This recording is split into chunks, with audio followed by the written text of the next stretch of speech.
If you like this video, please consider supporting me on Patreon. For just $1 a month, your name can appear at the beginning of this and many other upcoming videos.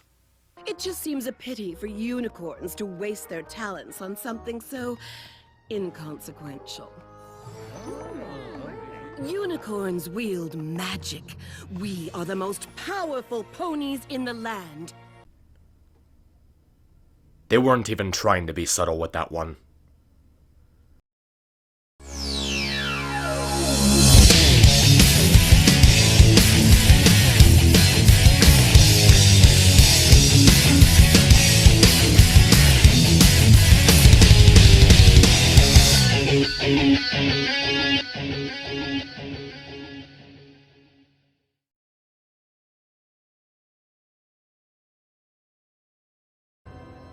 I was actually really surprised by just how well written the Summer Sun Setback was. It did feel really off that we were getting an episode about Twilight overcoming her insecurities immediately after an episode about her being insecure over a trivia game, but in the end it was actually a really fun and well written episode. Celestia and Luna informed Twilight that they decided to retire officially soon, and that this will be the final Summer Sun celebration. To make sure it's the best one ever, Twilight assigns the others to do some extra tasks to enhance the festival. But little do they know that Chrysalis, Tyrek, and Cozy Glow have arrived to break into the castle, planning on finding a book that will unlock the secrets of Grogar's bewitching bell. One thing that really stands out for me is just how much fun the villains were in this episode. They carry over a lot of strengths they had with them in frenemies, still pulling off some humorous and complex chemistry between each other. But not only are they fun, they're also really cunning and clever. The episode has them coming across as really competent, carefully planning out their moves and how they're going to approach the obstacles. The different ways they use the festival as a diversion feel really well coordinated and intriguing. There's also a few nice bits in the plan that really stand out, like Tyrek only absorbing the needed proportion of magic so the cutie marks don't disappear. Then nobody can tell it was him.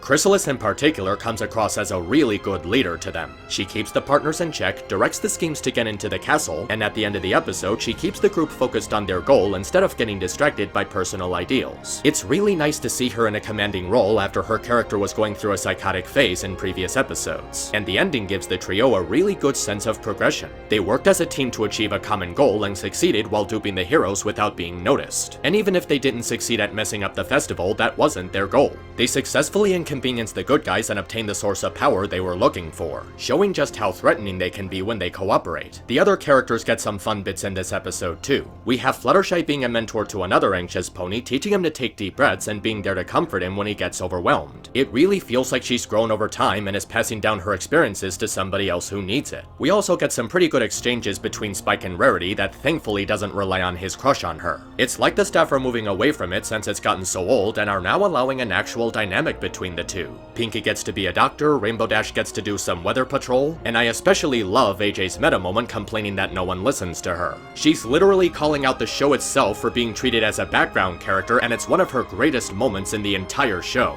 Overall, she was actually pretty well characterized, being the one to have common sense in the story. It allows her to be funnier and more blunt, which makes her stand out better amongst the cast. Even Discord gets some really nice humor in. He's got some really nice visual gags, including a really clever one where he claims to be watching himself while staring through binoculars and overlapping and coming across the other side of the screen.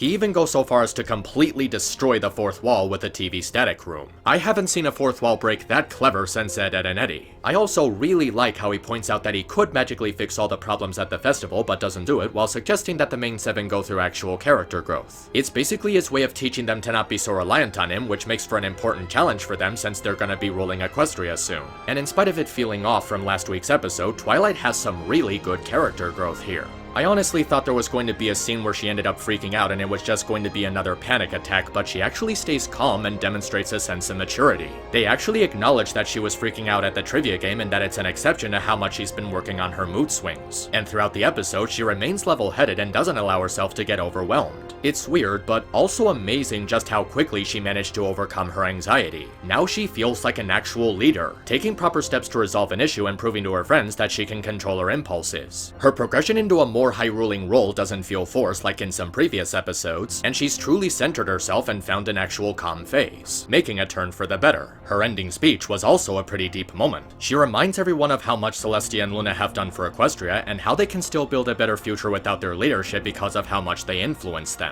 It's like back in Season 3 at the end of Magical Mystery Cure where she was looking towards a positive future and expressing hope and anticipation for what may come next. This scene feels like a pretty big reflection of that. It shows how much Twilight has grown over the series, expressing hope for the future and accepting her new position in Equestria. It gives the royal sisters a nice sense of closure, passing down the mantle and able to rest easy knowing the world is in good hands. It feels like proper build-up to the conclusion of the overall story, having a bittersweet and yet very satisfying touch to it. Aside from that, there's still a few more things to appreciate about the episode, like how the increased security is actually carried over from Twilight 7, acting as an obstacle for the villains to overcome. It's a piece of continuity that has a believable influence on the story, and showing how the guards are actually sticking to being more competent, and the story overall is really well strung together. There's no pointless filler, no needless arguing, or any kind of unneeded padding. It gets straight to the point and stays focused on telling its story, which is really impressive considering how much happens in the episode, though there's still a couple of problems in it, particularly some continuity errors and notable plot holes. I really don't get how Tyrek got so buff so quickly after absorbing power from one pony.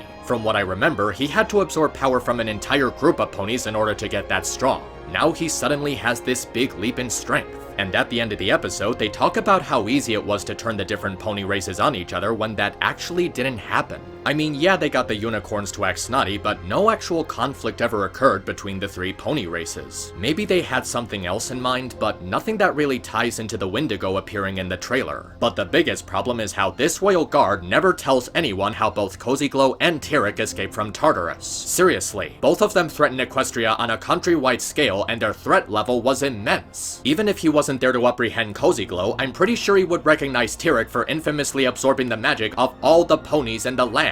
Did they do something to erase his memory of the last 2 hours? Did Tyrek's power sucking cause a rare case of amnesia? How did they make it so the guard doesn't inform anyone that 2 huge criminals are on the loose? The episode doesn't do anything to clarify how they got away and we're just left to assume that he didn't give a shit. It may be one of those times where it's a really small moment, but it ends up raising a huge problem in the story, and it's really distracting. But even so, the Summer Sun Setback was a pretty good episode. It has appropriate humor, good character moments, believable character growth for Twilight, and a satisfying lead-in to the events of the overall ending. It's a standout episode of the season for sure, and one that properly builds anticipation for what's coming next. So until next time, take care of yourselves and stay awesome. This is Map signing out.